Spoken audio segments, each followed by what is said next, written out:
Welcome to Rowan's Wicca. Now close your eyes. I want you to picture a red apple. See the shine on the skin. See the little brown stem. Rotate it in your mind. Okay, open your eyes. All right. Did you see a high-definition 4K apple? Wow. Did you see a blurry, fuzzy red blob? Or did you see absolutely nothing? Just the back of your eyelids. Blackness. If you saw nothing, you are not broken. You're not bad at magic. You'd likely have something called aphantasia. Welcome back to the Coven. In our last video, we talked about building an astral temple magical workshop in your mind. And I saw the comments. I saw the emails. Merlin, this sounds brilliant, but I can't see anything. When I close my eyes, it's dark. How can I visualize a circle of protection if I literally cannot visualize? This is a massive content gap in the Wiccan community. Every 101 book tells you to visualize a white light. And when you can't, you feel like you failed before you've even started. Today, we are going to throw that rulebook out the window. Wow. I'm going to teach you how to be a powerful witch without ever seeing a single picture in your mind. First, we need to redefine a word. In witchcraft, when we say visualize, we are using a very limited word for a very big concept. Visualization is really just shorthand for intent plus sensory focus. The universe doesn't care if you can generate a JPEG image in your brain. The universe responds to energy, vibration, and will. The picture is just one way to focus that will. But it is not the only way. If you have aphantasia, your brain works differently. It's like a computer without a monitor, but the hard drive and the processor are still working perfectly. Data is there. The magic is there. You just access it through different inputs. We are going to look at 3 alternative inputs you can use to replace visualizing. Narrative, somatic, and proprioceptive. Method 1, the narrator. If you can't see the scene, describe the scene. Think about reading a book. You might not see the characters, but you understand the story, right? You know what is happening. When a guided meditation says, see a blue light surrounding you, I want you to switch that to an internal monologue. Speak to yourself in your head. Say firmly, there is a blue light surrounding me. It is warm. It is protective. Words have power. In Wicca, we call this the word of power. By narrating the reality, you are creating it. You aren't watching a movie. You are writing the script in real time. Try this. Instead of trying to see your circle being cast, recite what is happening. I am drawing a line of fire around this room. Nothing can cross it. Your intent is carried on the words, not the image. Method 2, Somatic Magic. This is often called clairsentience, or clear feeling. For many people with aphantasia, this is their superpower. You might not be able to see the apple, but can you remember what it feels like to hold one? The smooth, waxy skin? The weight of it? When you are doing magic, stop trying to use your eyes. Use your phantom hands. Let's go back to that white light protection exercise.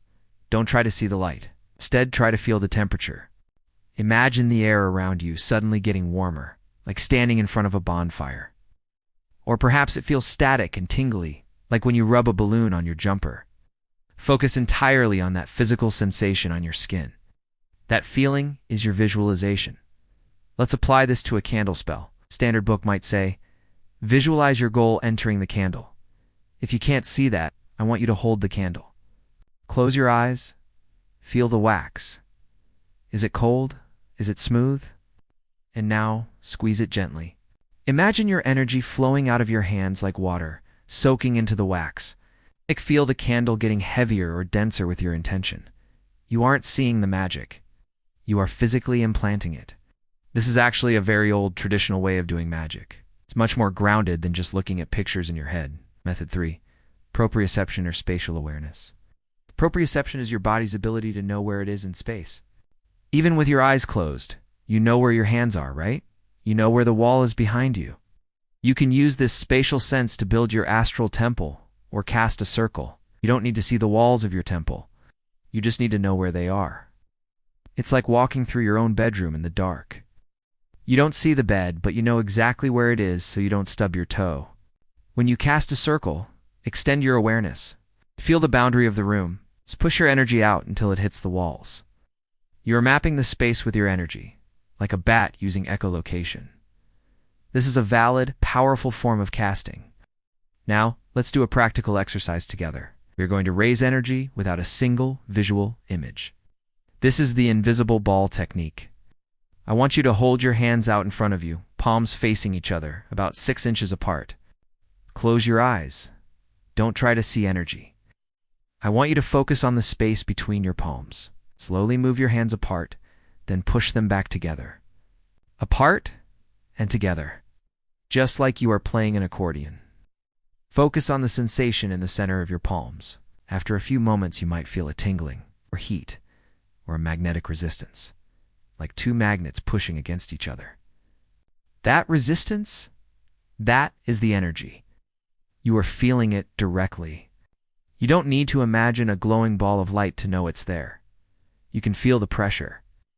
If you are doing a spell, you can push your intent into that magnetic feeling, shape it, mold it like clay.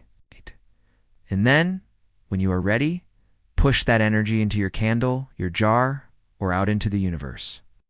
No visuals required, just pure tactile energy work. I also want to touch on physical anchors.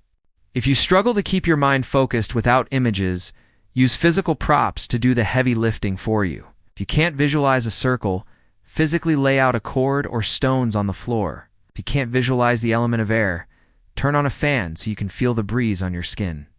If you can't visualize your petition being sent to the universe, burn the paper and smell the smoke. Engage your nose, your ears, and your skin. Scent is a huge trigger for the brain. If you always burn lavender when you meditate, eventually, just the smell of lavender will drop you into a trance state. No pictures needed. So, to my witches with aphantasia, you are not missing out. In fact, you have an advantage. While others are getting distracted trying to keep a pretty picture stable in their head, you are working directly with the raw feelings and forces of magic. You are working with the essence, not the image. Your astral temple from the last video? It doesn't have to be a movie set. It can be a feeling of safety. It can be the smell of old books and the sound of rain that is just as real. I hope this gives you the permission you needed to stop struggling and start casting in a way that works for your brain. In the next video, we are going to continue this series by talking about ADHD and witchcraft.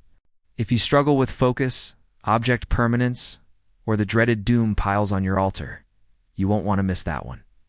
If you have aphantasia, tell me in the comments, what sense do you use most? Is it feeling? Is it sound? Let's help each other out. Don't forget to like and subscribe to join the coven. Blessed be.